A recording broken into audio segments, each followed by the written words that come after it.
Welcome back, everyone, for another Alliance War video in Season 29. This is War number 4. We're coming in 1-2 on the season, and we get matched up against HEL, or Halcyon, who are a perennial Masters Alliance. Very well known, very talented, very good Alliance.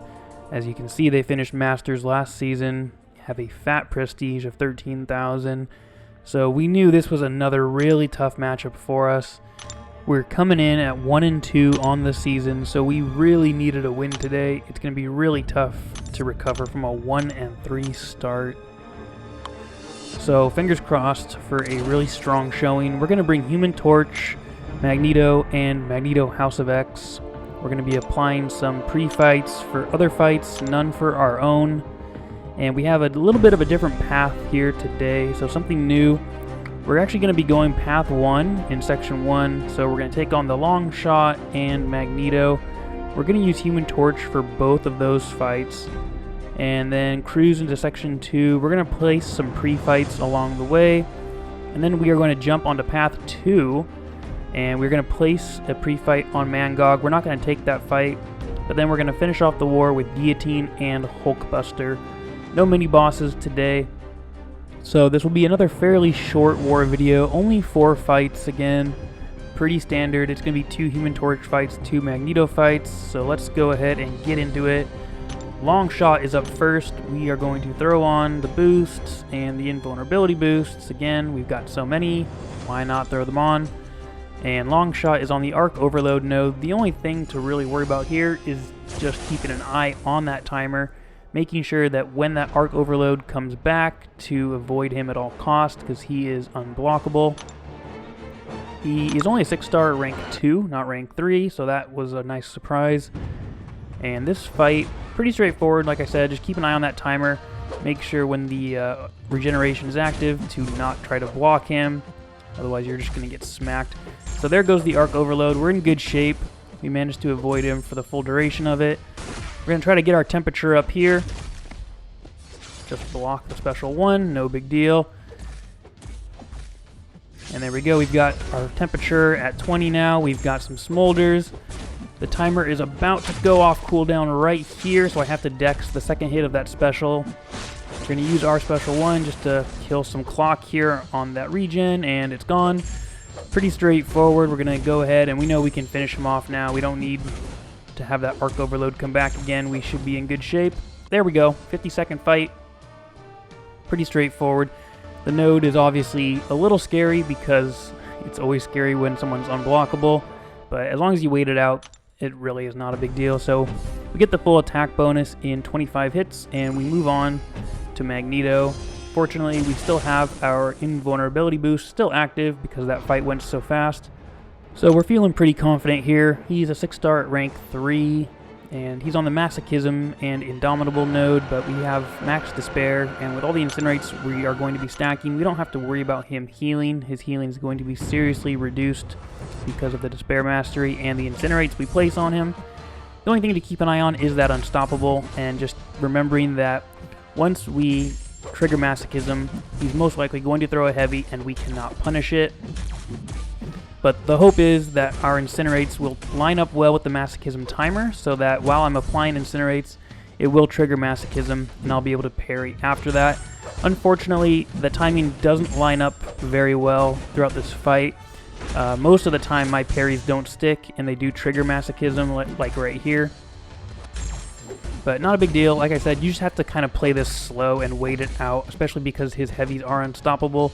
You can't punish him, so you have to wait for that timer to make sure you land the parry stun. And I'm actually missing a few parries during this fight anyway, but as you can see, his health is just melting away. We didn't even use the flame on. His special one is easy to dex. That's the one you want to bait. We land one last parry, and there we go. We finished the fight in just over a minute.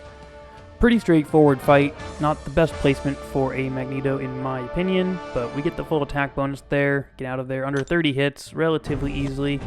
Pretty good fights for the first section. Even though I don't love Human Torch, I certainly am very confident playing with him. So Section 2 is where we are going to see our Magneto fights. We had another Alliance member take down the MCOC first, so we used our Human Torch pre-fight for her. She got him down without losing an attack bonus. And now we are going to take on this Guillotine 2099. We're going to use an advanced power boost for Magneto here. These are some of the nodes that changed during the off-season, so it's now Strike Counter, Block Penetration, and Under Pressure 3. So we just don't want to dash back too many times and gain that Disorient timer. And once we are out of our strike counters for a certain hit, Guillotine will be gaining Block Penetration constantly throughout the fight. But this has a unique interaction because Magneto magnetizes her and I think has a likelihood to shut off her ability to gain block penetration. So you can see we're kind of playing around the strike counter node at first. There goes our heavy counter. And now we are at a special 2. We've got 7 prowess. She should be gaining block penetration at this point, and you can see how much damage her special 1 did through my block. So I think she is gaining a lot of block penetration. There's another big hit through the block. We get to our special 3. We just want to stack a few more prowess here. We get up to 20. I think one more heavy charge should do it. We're at 29. Just going to recharge one more time. Get to 35. And there we go. Fortunately, the strike counter block penetration doesn't mess with your ability to gain power anymore here. So we can get to a special 3. Just knowing we're going to be taking some more block damage, which we certainly did. But relatively easily with that power start 1 boost. We get to the special 3 quick. 17 hits, full attack bonus, and she drops down. Not the most complicated fight, but I do hate that strike counter node. It's very, very annoying to play around. So let's get on to our last fight of the war. It's a Hulkbuster 6-star rank 3, and these nodes are similar to what we just had. It's the strike counter node, but this one's going to mess with our combat power rate. So it's going to be harder to get to our special 3 in this fight, if not impossible, even with the magnetized ability accuracy reduction. It also has Outlast, Buffet, and Chitinous Thorns node. So there's a lot going on here. We have a point in Coagulate, so we're immune to bleed, which eliminates the Chitinous Thorns node. Hulkbuster cannot heal against Magneto because he's metal, and that's part of Magneto's abilities. So we don't have to worry about Buffet healing him. He's actually going to be losing health every time he tries to heal. So that node is taken care of. Outlast certainly comes into play. We're going to see as this fight goes on, he takes less and less damage from our hits. So it definitely makes this fight go on much longer than it needs to. And we're just not really going to worry about the strike counter. I'm trying to play around it the best I can. I'm not only throwing heavies. I am throwing a combination of medium, lights, and heavies to see if I can reduce that from happening as much as I can. Right there, I just take a combo to the face. I don't know what happened. And now he's being very funky with his AI. He's not wanting to throw this special. This whole fight, he went really rogue on me a few times. The AI just seems to be super off right now. He's not throwing specials. He's like dashing back. He's dashing in. I'm missing parries. Right here, I should have died. I just should have died right there. I'll admit, I get very lucky. It's the first time in Alliance War that I do get lucky. Usually, if I should die, I do die. I very rarely get saved by good RNG. That was one of them. His special 2 connected completely to my face. I didn't block a single hit of it. And only 1 hit crit. And as you can see, it nearly killed me. I was pretty worried at this point. I did not feel in control of this fight at all, especially because he's refusing to throw specials, and I really don't want to risk taking a special 2 on the block after the damage I took. I will say it was a very good thing that I threw that potion into Magneto before this fight. I was debating whether or not I should, and had I not healed up by about 20% of my health, that special 2 would have killed me. So the potion saved me, and good RNG spared me a death from Kabam. But this Hulkbuster fight, just not fun. Just not a fun fight at all. I really was not feeling this fight from the very beginning. Fortunately, I'm healing through willpower from the bleeds and the armor breaks and the shocks he's applying to me. So that's why I'm going to end this fight with a lot more health than I should have. Like I said, this probably should have been a death for me. I got very lucky to get out of here without dying. So a little spoiler, I am going to finish the fight without losing an attack bonus. But as you can see, our damage is just ridiculously gimped by Outlast now. We're doing like 1% of his health. This heavy attack didn't even take 1% of his health away. So we have to bait one more special one, and that should do it. We're going to get out of this fight with like 60% of our health. But again, that's from willpower healing. We got very lucky there. So not a good fight by me. Very poorly played. Pretty much all around. Like I said, I just was not feeling it. But glad to get out of there and finish off our war without a death.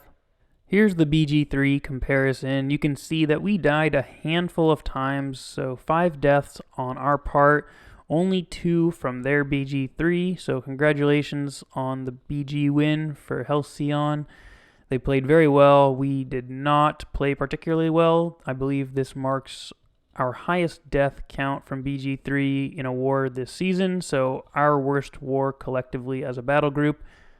I could have easily been number 6 on that list, so I completely understand. Tough defense, tough placements, and we just didn't have our best war, so we'll certainly have better wars in Bg3 going forward. We know we are certainly capable of better. 0, 1, or 2 deaths is what we strive for and what we can usually obtain, so just kind of a rarity here where we did not do well overall. But let's check out the overall result. As an alliance, we also did not perform our best, so we ended up losing this war. Credit to Halcyon, they played really well. This loss puts us at 1-3 now on the season, which definitely hurts. It wasn't particularly close. We died 17 times, and they only died 8, so they kept it to single digits. We couldn't, so 17 deaths is just not going to cut it at this level, especially against a Masters alliance like this. Not a big surprise. We knew it was going to be a tough matchup, and if we didn't play absolutely perfectly, we were going to get the loss. So all the credit to them. They played well. They also had a pretty convincing fight duration tiebreaker should this have come down to it. Obviously it didn't, but this marks a really tough spot for the Alliance now this season. 1-3, we're going to be in Tier 2. Our ranking is going to fall fairly substantially to the back end of Platinum 1, most likely is my guess. So we'll see how it shakes out, but the bottom line is we just have to be better, and we've got to do better going forward if we want to continue a Platinum 1 level finish. So that's where we are. Hopefully we can do it. I think we can, and we will go from there. So thanks for watching. Drop a like if you did. Subscribe, of course, if you want to see more of this, and we'll catch you in our later videos. See ya.